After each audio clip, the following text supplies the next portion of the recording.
On episode 67, we're talking about dental branding is broken, but we can fix it.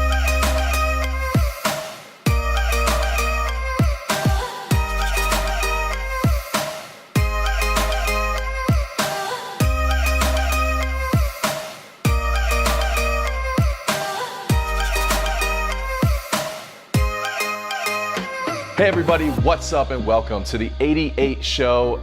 This is the internet's only dental show where we answer marketing's most important questions, because that is what we do. That's why we're here in the studio, in the office today to do episode 67, coming at you on a Monday morning. And my name is Joshua Scott, host of the 88 show. Welcome. Thanks so much for being here.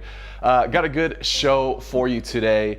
This whole month we've been talking about, this month of April, what's the ROI of your face? And that's been kind of our theme and our topic. If you go back last episode to number 66, we talked about that, and specifically some of the differences between branding, which probably has a tougher ROI to attribute to it, and direct response, which is super easy to calculate value and watch the data there. And so I actually had somebody recently on social media say it would be helpful if we knew what ROI was. So before we get any further, ROI is return on investment. So what is the return on investment basically of branding? And so today on this episode, we're talking about how dental marketing is broken. Dental branding, dental marketing on the whole is broken. And this is something I want to put out there. I want to say it. I want to be a little bit more assertive about it. You know, I recently had this kind of thoughts. It wasn't really a dream, probably more of like just a dazing kind of daydream. And this is weird, but this is how I function sometimes. But I had this moment where it was like, what if I was speaking to a room full of dental professionals, dental marketing professionals, right? And maybe it's a seminar on dental marketing and I'm one of the keynote speakers. I would literally get up in front of them all, in front of the dental marketing industry, and I would tell them that dental marketing is broken.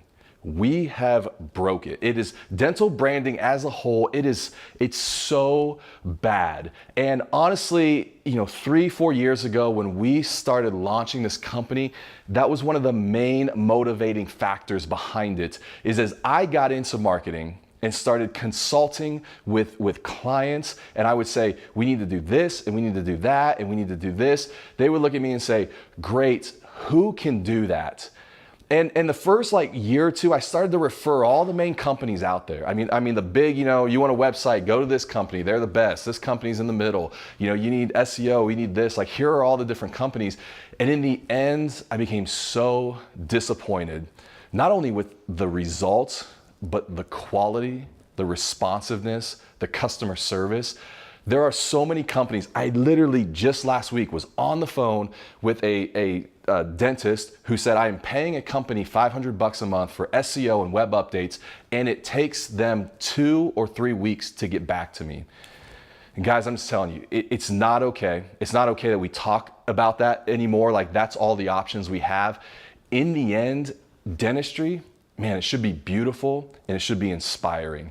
And the fact that we haven't made it look like that as a professional industry, it's not okay. And so dental branding as a whole in this country is broken. The good news is we can fix it. And that's what I want to talk about in this episode. Let's look at the ways that you and me, because this isn't just about me as a company, this is about together, us. These are some ways we can fix dental marketing. Let's talk about some ways that dental branding is broken and how together we can fix it. And so number one is stop using teeth for logos. And look, here's the thing. I don't know why. Actually, I do know why, because it's easy, right? You're a dentist. So what's a visual representation of a dentist? It's a tooth. But the fact that we have used extracted molars, and usually they're happy extracted molars as logos, for me, I'm not sure that that's the thing that we want to capture people's attention. In fact, I think if you, like philosophically, that's the opposite of what we're trying to communicate. And so, look, you've got one thing to say. I think we can say so much more than an extracted tooth. I think people know we're a dental practice. Let's say something else, okay? So that's number one. Number two, stop using stock photography. You're gonna notice here, these are kind of like, let's stop doing these things type of points, because that's what it's gonna take to fix this.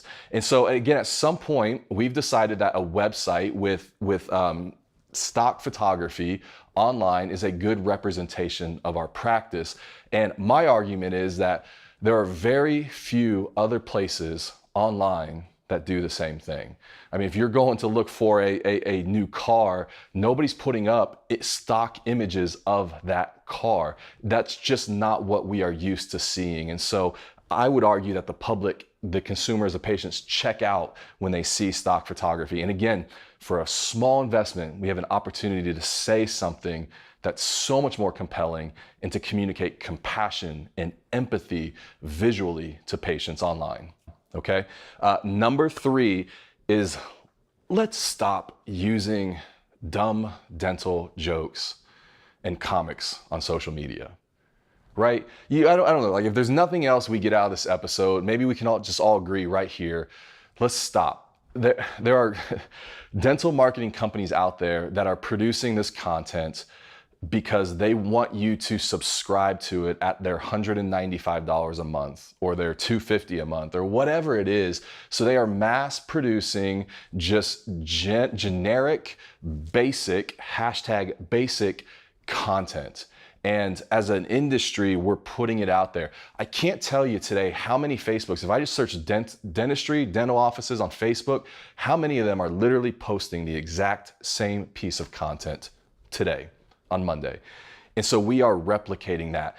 There's, again, the opportunity to say something unique about your practice, to give us some insight into what's actually going on there and your team and your approach, your philosophy, your standard of care. Man, why are we diminishing that by posting dumb jokes? Okay, so that's number three. Number four, stop speaking healthcare. If we go on most dental sites, the way we write, it's like there's this language that's very healthcare driven. And it's like we're talking that language. And at some point, I think people are just looking for somebody who knows how to talk people, like that knows how to talk human to them. And so let's write websites and let's write content that actually speaks like we're human, okay? Point number five, stop copying everybody else's stuff.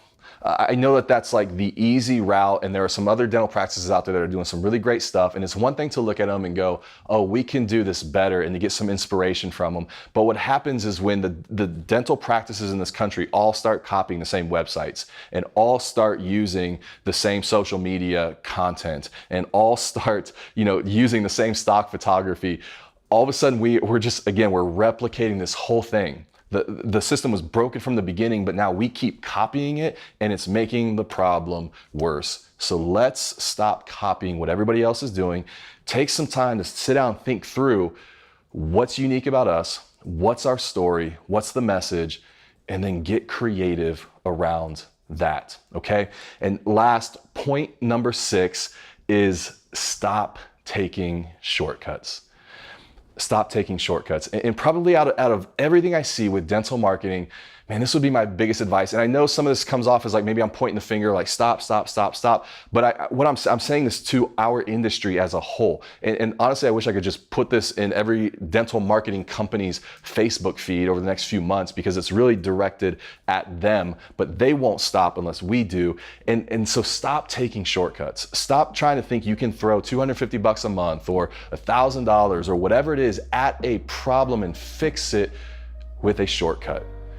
We can't. Dental branding, your personal branding, man, it's hard work, and it just takes some time. I mean, that's the work, that's the hustle, that's the backup, and let's figure this thing out so that we know what we're saying to people and we know how we want to connect with them. That's the hard work. It's building equity. And that doesn't happen overnight. That takes years, if not decades. But who's in this for the long game? That's what I want to know. And so, guys, those are my points. When it comes down to it, let's connect with people. Let's speak human. Let's show them a discretionary healthcare business that knows how to connect and show empathy and compassion for their patients. And if we can do that, man, now the marketing's on. Now we win. All right, guys, that wraps up episode 67. Thanks so much for being here. Hey, I got a card for Joe for his birthday. Yeah, so just keep it on the down low.